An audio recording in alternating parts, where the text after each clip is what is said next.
Order! Order! You are an incorrigible delinquent at times. Behave yourself, man!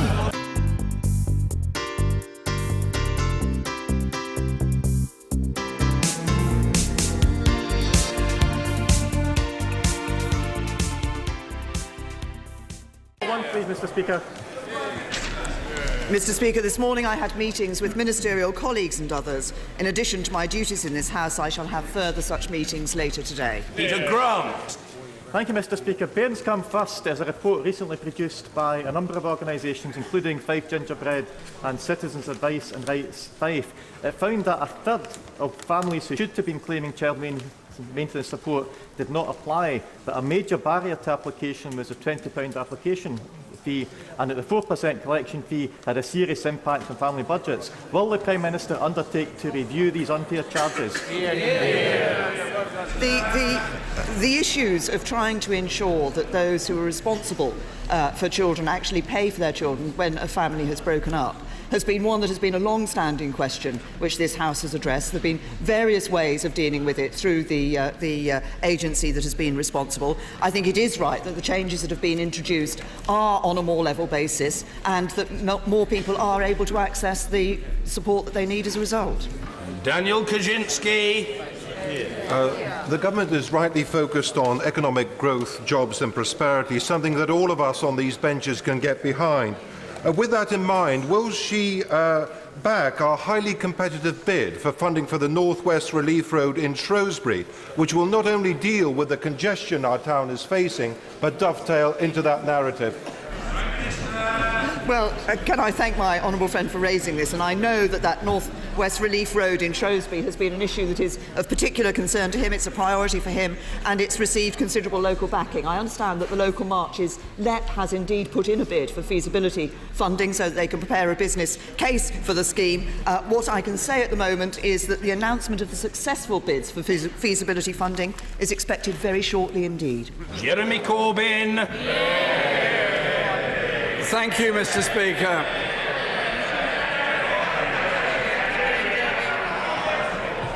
Thank you, Mr. Speaker. The government's sustainability and transformation plans for the National Health Service hide £22 billion of cuts from our service, according to research by the BMA. That risks, and I quote, starving services of resources and patients of vital care. That comes from Dr. Mark Porter of the BMA. When he calls this process a mess, where is he wrong? The National Health Service is indeed looking for savings within the NHS, which will be reinvested in the NHS. It is, and I would remind the right honourable gentleman that it is this government that is providing not just the £8 billion of extra funding the NHS requested, but £10 billion of extra funding requested by the National Health Service. And the sustainability and transformation plans are being developed at local level in the interests of local people by local clinicians. It's very strange the Prime Minister should say that, Mr. Speaker, because the Health Select Committee, chaired by our honourable friend, the member for Totnes, says it's actually £4.5 billion, not £10 billion. There's quite a big difference there. And, Mr. Speaker, part of the reason for the strain on our National Health Service is that more than 1 million people are not receiving the social care that they need. As a result of this, there's been an increase in emergency admissions for older patients. Margaret wrote to me this week saying, "It's not funny."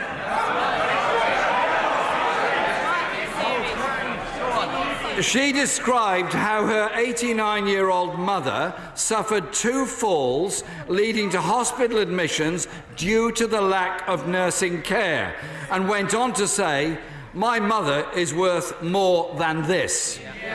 What action will the Prime Minister take to stop the neglect of older people, which ends up in forcing them to take A&E admissions when they should be cared for at home or in a care home?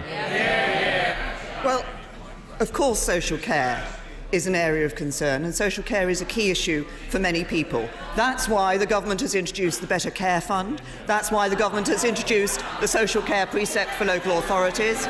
And And we're encouraging the working together of the health service and the local authorities to deal with precisely the issues he's raised on social care and bed blocking. But I will just say this to the right honourable gentleman. We've introduced the Better Care Fund and the Social Care Precept. Let's just look at what Labour did in their 13 years.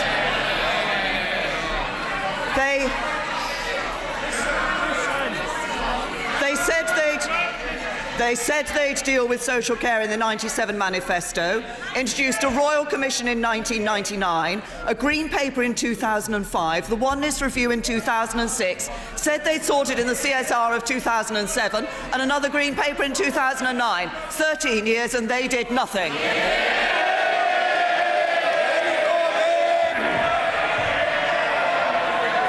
Mr. Speaker, as the Prime Minister well knows, health spending trebled under the last Labour government.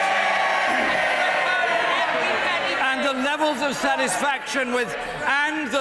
satisfaction with the National Health Service were at their highest ever in 2010. This government's choice was to cut social care by £4.6 billion in the last Parliament, at the same time as they found the space, shall we say, to cut billions in corporate taxation bills. That means it's affecting patients leaving hospital as well. In the last 4 years, the number of patients unable to be transferred from hospital due to the lack of adequate social care has increased by 1/3. Will the Prime Minister ensure her government guarantees all of our elderly people the dignity they deserve? I recognise the importance of caring for elderly people and providing them with the dignity that they deserve. He says that this government has done nothing on social care. I repeat, we've introduced the social care precept. That is being made use of by my local authorities and by his local authority. We've also introduced the Better Care Fund. But if he talks about support for elderly people, I would remind him, which government is it that has put the triple lock in place for pensioners, that's ensured the largest increase in pensions for elderly people? The precept is a drop in the ocean compared to what's necessary for social care. And give you an example, Mr. Speaker, the whole House, I'm sure, would have been appalled by the revelations in BBC Panorama programme this week, showing older people systematically mistreated. The Care Quality Commission's assessment that care homes run by the Morley Group require improvement and has issued warning notices. The Commission goes on to say that the owner has allowed services to deteriorate further and has, and I quote, utterly neglected the duty of care to the residents of these homes. What action is her government going to take to protect the residents of those homes? The right honourable gentleman raises the issue of the quality of care that is provided in homes and the way in which elderly people are treated. I'm sure everybody is appalled when we see examples of poor and terrible treatment that is given to elderly and vulnerable people in care homes. What we do about it is ensure that we have the CQC, which is able to step in, which takes action, which has powers to make sure that nobody in the chain of responsibility is immune from legal accountability.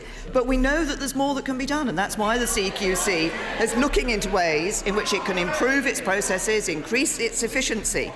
My honourable friend, the Minister for Community Health and Care, is going to be writing to the CQC shortly to look at how we can see to improve what they do. It's the CQC that deals with these issues. We have that in place. Is there more we can do? Yes, and we're doing it. Jeremy Corbyn! Mr. Speaker, the problem seems to be that home was understaffed, and we shouldn't be blaming often underpaid and hard-pressed care workers. We should be ensuring there are enough of them properly paid in all of those homes. There was a serious problem of understaffing, and it was the last Labour government that established the CQC, and I think a warning notice is insufficient. We need stronger action than that. Absolutely. Yesterday, Mr. Speaker, the government proposed that patients may have to show passports or other ID to access non-emergency health care. Has the government considered that the impact of this on elderly people, the last census showed us that 9.5 million people in this country don't have passports. Rather than distracting people with divisive and impractical policies, could the Prime Minister provide the NHS and social care with the money that it needs to care for the people who need the support? Over the course of this Parliament, the government will be spending £500 billion on the National Health Service. The Right Honourable Gentleman asks about a process to ensure that people who are receiving NHS treatment are entitled to receive that NHS treatment. For many years, there has been a concern about health tourism, about people turning up in the UK, accessing health services and not paying for them. We want to make sure that those who are entitled to use the services are indeed able to see those free at the point of delivery, but that we deal with health tourism and those who should be paying for the use of our health service. Mr. Speaker, Sir Simon Stevens said that, told us 2 weeks ago that the next 3 years are going to be the toughest ever for NHS funding, and that 2018 would see health spending per person cut for the first time ever in this country. And the NAO reported that the cost of health tourism is over 100 times less than the 22 billion of cuts the NHS is facing from this government. The reality is, Mr. Speaker, under this government there are 6,000 fewer mental health nurses. There are a record 3.9 million people on NHS waiting lists. All of us who visit A&E departments know the stress the staff are under and that the waiting time is getting longer and longer. And that there are 1 million people in this country not receiving the social care they need. So instead of looking for excuses and scapegoats, shouldn't the Prime Minister be ensuring that health and social care is properly resourced and properly funded to take away the stress and fear that people face in old age over social care and the stress that is placed on our very hard-working NHS and social care staff? Billions of pounds extra into social care through the Social Care Precept and the Better Care Fund. £500 billion being spent on the National Health Service. A record level of investment in mental health in the National Health Service. But there's a fundamental... Order. Members must not shout down or attempt to shout down the Prime Minister. The question has been asked and it was heard, and the answer must be heard. The Prime Minister. Well, there's a fundamental point that the Right Honourable Gentleman refrains from mentioning. It is this. We can only afford to pay for the National Health Service and for social care if we have a strong economy creating wealth. And that's precisely what he's going to hear from the Chancellor of the Exchequer in a few minutes' time. Thank you, Mr. Speaker. On the 23rd of June, my constituents voted by a margin of 62% to 38% to leave the European Union. Many of those people are unhappy and frustrated at what they see are delaying tactics by some Remainers who don't seem to understand the meaning of the word democracy. Order, this is very discourteous. It's very discourteous. The Honourable Gentleman has a legitimate question, and that question, and every other question, should be fully and with politeness heard. The Honourable Gentleman. Thank you, Mr. Speaker. And I will repeat it. Remainers who don't seem to understand the meaning of the word democracy, which I would remind them is government by the people, especially rule of the majority. With that in mind, what reassurance can my right honourable friend give my constituents and me that Article 50 will be triggered by March next year? Well, I'm clear that we will trigger Article 50 by the end of March next year, but my honourable friend is absolutely right to make the key point. A referendum was decided, it was decided by this Parliament, 6-1, that the people should have the opportunity to vote on membership of the European Union. The vote was held, the turnout was high, the public gave their verdict. There must be no second referendum, no attempt to weasel out of this. This is the government that will deliver on the vote of the British people. Angus Robertson. Mr. Speaker. Mr. Speaker. We on these benches have repeatedly brought up the devastating impact on disabled people from the UK benefits system. The government plans to cut support for people with long-term health difficulties by £30 a week. Last week, my SNP colleague, the member for Airdrie and Shotts, proposed a motion which was passed by this House with support from both Labour and Conservative members for these cuts to be postponed. Will the Prime Minister act on the vote of this House? Let me say to the right honourable gentleman what we've been doing in relation to benefits for disabled people. The overall funding for disability benefits will be higher in every year up to 2020 than it was in 2010.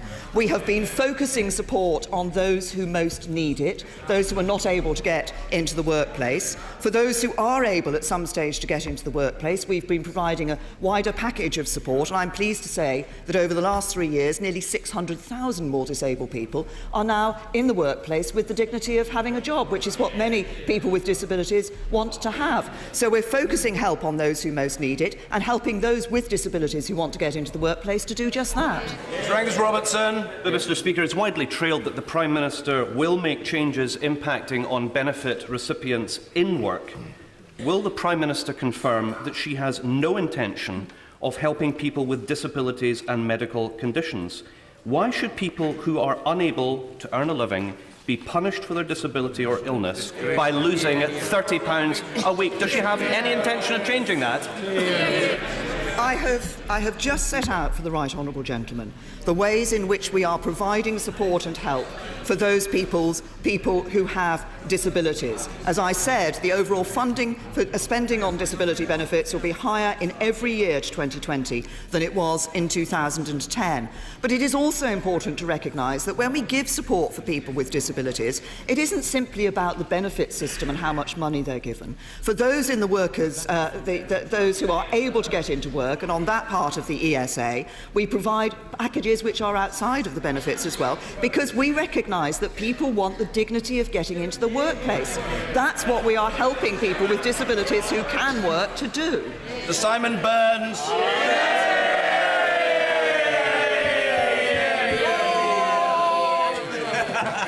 Will my right honourable friend agree that thousands of road commuters, including many of my constituents who use the A12, are travelling on roads that need to be repaired and upgraded? To improve connectivity and to speed up daily commute times, would my right honourable friend accept that the proposed £1.3 billion investment in improving our road network is warmly welcomed and will do a great deal to enhance connectivity in the country? Well, my honourable friend is absolutely right. The importance of infrastructure expenditure in helping to deal with the issue of productivity in our economy. And I'm pleased that that £1.3 billion for new roads does show us investing in the long-term future for Britain. It will lead. It's about delivering jobs. It's about delivering economic growth. It's about making sure that this is an economy that works for everyone. It's just one part of the package that we're proposing, but of course my right honourable friend the Chancellor will be setting our proposals out more clearly in a few minutes' time. Tulip Siddiq.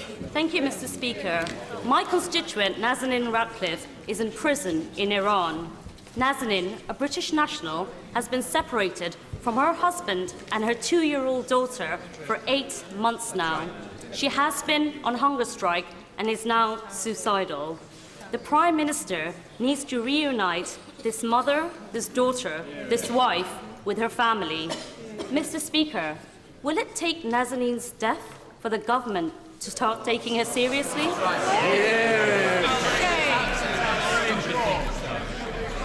Obviously, this is a very difficult time for the whole family, and I'm sure we're all concerned about the reports of the impact that detention is having on Nazanin Ratcliffe's health as she is in detention in Iran. This is an issue that has been repeatedly raised with the Iranian government by the UK government, both the previous Foreign Secretary and the current Foreign Secretary. I personally raised it with President Rouhani on the 20th of September in New York, where I stressed the importance of finding a resolution as soon as possible. I have since written to President Rouhani Rouhani, requesting confirmation of the charges, the sentence and the appeals process, and assurances that Mrs Zaghari Ratcliffe will be allowed full legal representation and regular contact with her family. But we will continue to do everything we can for the family, and that includes the British government remaining ready to help them bring Mrs Zaghari Ratcliffe's daughter back to Britain, if that is the request. Mr. Peter Lilly. Does my right honourable friend agree that most of our social problems are either caused or aggravated by the acute shortage of housing? So even if, as I hope, we manage to reduce the net immigration to this country, we will have to build far more new homes. So isn't the recommendation by the European Banking Authority to increase by 50% the reserves banks must hold against house building, making it even more costly for them to lend for housing than for unsecured credit cards, profoundly unhelpful and perverse? Well, I'm sure my right honourable friend will recognise that we, of course, are subject to our own prudential regulation authorities, but the overall point he makes about the importance of house building is absolutely correct. We do need to build more homes. That's something the government has been doing. We've seen something like 900,000 new homes being built since 2010, but there is more for us to do, and that is what this government is working on. Angela Smith. Thank you, Mr. Speaker. The Brexit Secretary and the Foreign Secretary are described by a senior German politician as having no idea what Brexit really means. The Times reports today that EU ambassadors think the Foreign Secretary's more colourful outbursts are damaging our relationship with Member States. When is the Prime Minister going to get a grip on her ministers? And when is she going to demonstrate to the country and to our EU colleagues that she has a coherent, workable plan for Brexit? I've been very clear in this House on many occasions about the plan that we have for Brexit. Crucially, we will be leaving the European Union and we will be triggering Article 50 by the end of March next year, and that's when the formal negotiations will start. But it is absolutely right that we do not set out at this stage every single detail of our proposed negotiating strategy, because that would be the best way to get the worst possible deal for Britain. Mrs. Gerald Gillan. As we leave the European Union, maintaining the UK's cutting edge and world leadership in scientific and technological discovery is of paramount importance to our industries and universities. Can I welcome the Prime Minister's announcement that each year we will invest a further £2 billion in research and development to boost our science and engineering base? Isn't this, Mr. Speaker, just the type of vital support that our businesses and researchers need, rather than the threats from the Labour Party to slash the R&D tax credits, which would hamper innovation and harm our economy? Yes. My right honourable friend is absolutely right. The extra investment that we will be putting in into research and development is a crucial part of the long-term task we have of ensuring that we have the economy and the growth and prosperity in this country that we need. The new funds will be able to put us at the cutting edge of scientific discovery, which I saw for myself. We are already doing this. I was at the Wellcome Genome Campus in Cambridge on Monday, able to see the really exciting, really transformational work that is being done, coming out of the knowledge base and scientific research here in the United Kingdom. We want to see more of that, and that's why we'll be investing in it. John Woodcock. Thank you, Mr. Speaker. Aleppo's hospitals are destroyed, and Syrians who avoid the barrel bombs and the chlorine gas are starving from the Russian-backed blockade. We must do more.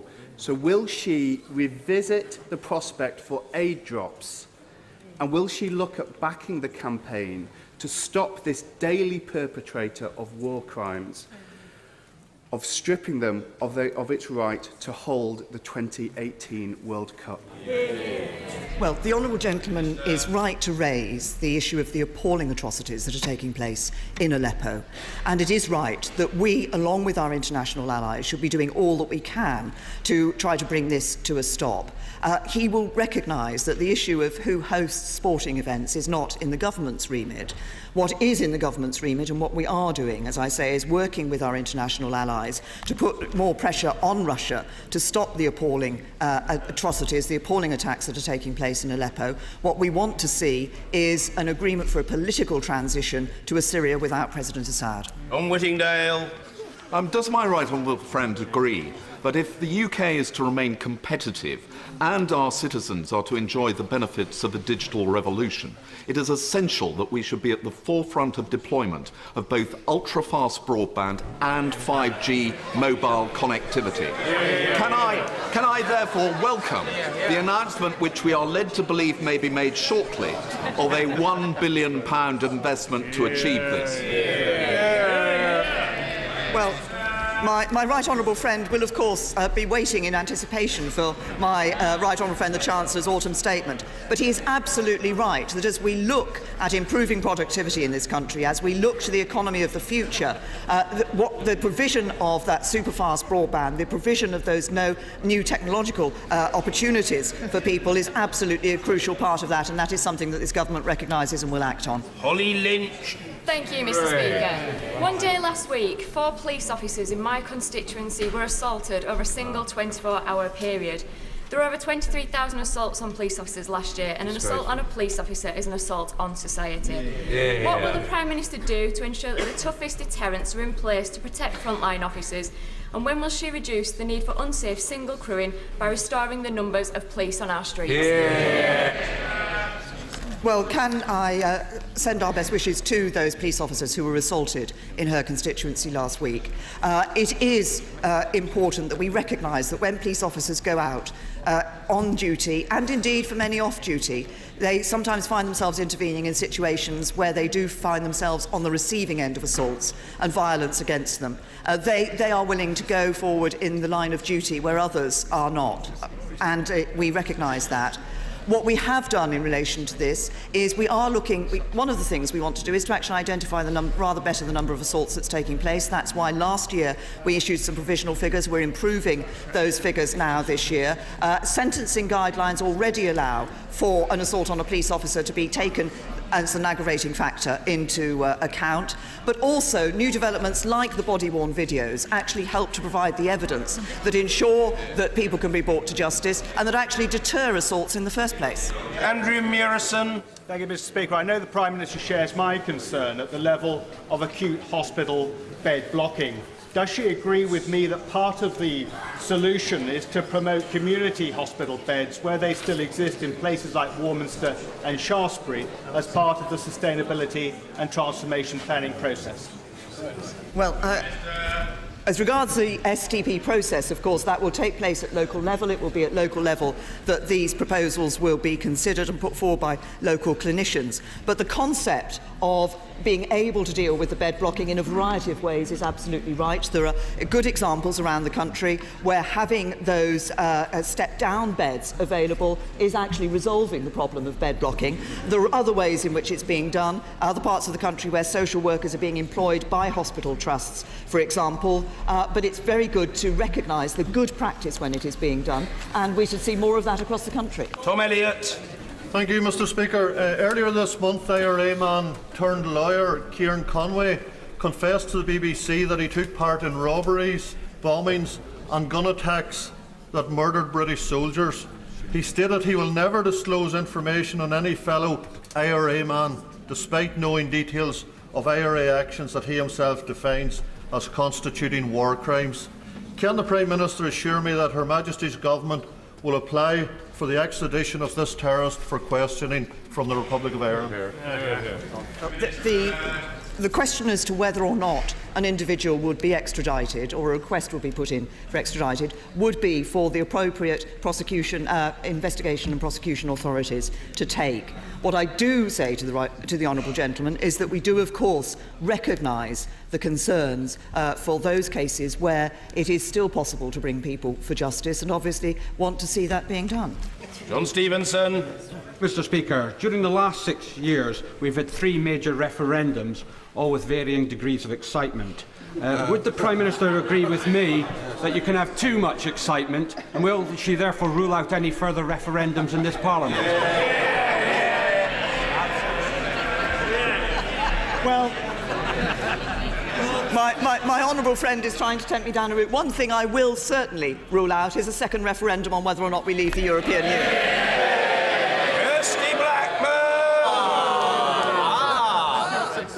Mr. Speaker, Aberdeen Cyrenians have launched a financial appeal because of the increasing numbers of people finding themselves homeless as a direct result of the UK government's pursuit of austerity. Mr. Speaker, how can the Prime Minister sleep in her warm bed at night knowing her government's policies have consigned people to a cold Christmas?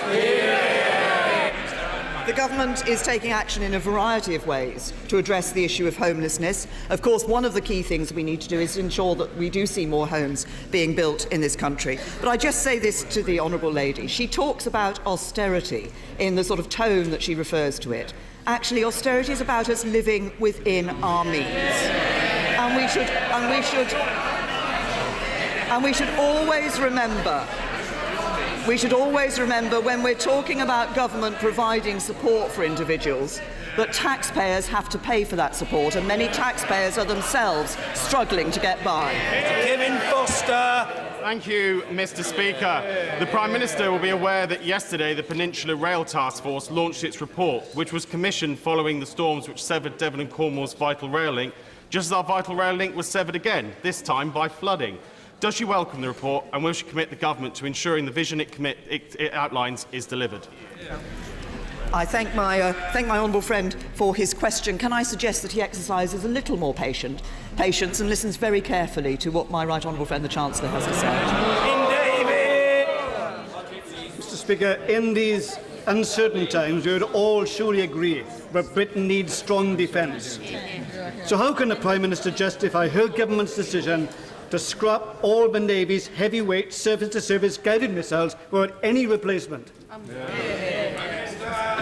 Well, I have to say I don't recognise the picture that the honourable gentleman presents of what the government is doing in relation to the armed forces. We are investing billions of pounds in ensuring that our armed forces do have the missiles, the boats, the ships for the Royal Navy and the other pieces of equipment for the other armed forces. So the picture he presents is not the picture I recognise. Julian Brazier.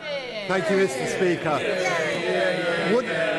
Would my right honourable friend agree that it would be good for confidence in the rule of law if judges did not enter into speculative public thoughts on cases that they're about to hear? We value in this country the independence of our judiciary. That's the independence for the judiciary when they come to make their judgments in court, but also they are independent, and it is to them to determine what they choose to put in their speeches or not for the government to tell them what to do. Tim Farron. Mr. Speaker, as millions of public sector workers face another year of suppressed pay, after another week of shambolic Brexit negotiations, and with the National Health Service facing a winter crisis and crying out for cash, does the Prime Minister worry that her government is only just about managing?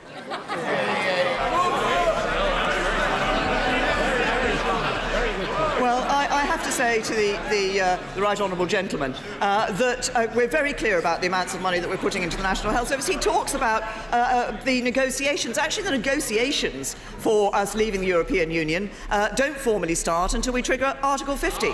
We will be triggering Article 50 by the end of March next year. What the right honourable gentleman wants to do is to stop us from leaving the European Union by denying the people the decision and the deliverability of the vote that they took rightly on the 23rd of June. He wants to deny people what they want. We're going to give it to them. Johnny Elphick. you, Mr. Speaker. May I raise with the Prime Minister the concerns of millions of drivers and hauliers across the United Kingdom who worry about the cost of driving, cost of fuel duty, whether her government will look at keeping that down, and also at the pump pricing and how forecourt pricing is worked as the oil price changes. Prices jump like a rocket and fall like a feather.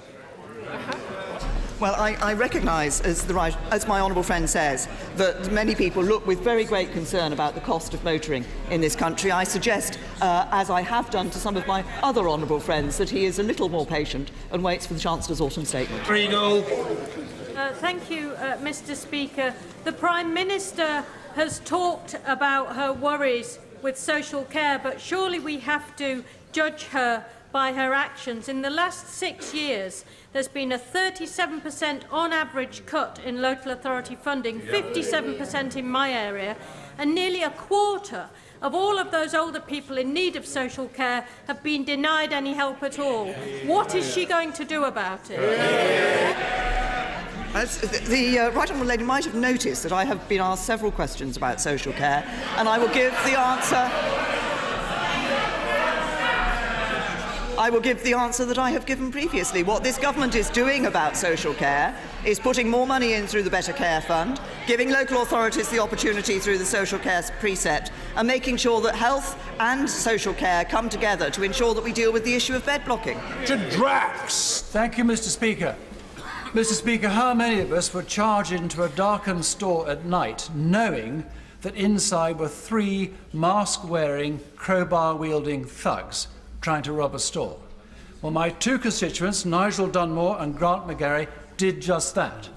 And by intervening, the thugs fled, leaving the money, the staff were hurt less, and one of the gentlemen was hurt himself. Will my right honourable friend join me in praising their courage and selflessness in this extraordinary act of bravado? I absolutely...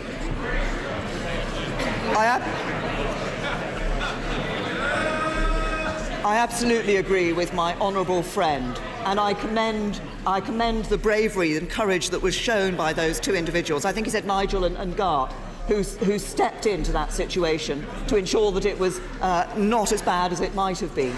That is incredible bravery. There are many members of the public who would not have been willing to step forward in that way, and can he pass my best wishes, and I'm sure the best wishes of the whole House, onto those individuals. Finally, Gloria De Piero. Mr. Speaker, does the Prime Minister believe that big companies should put a worker on the board? I believe that we should see workers' representation on boards, and I make no apology for the fact that this government is going to deliver on that. For all their years in government, the Labour Party did nothing.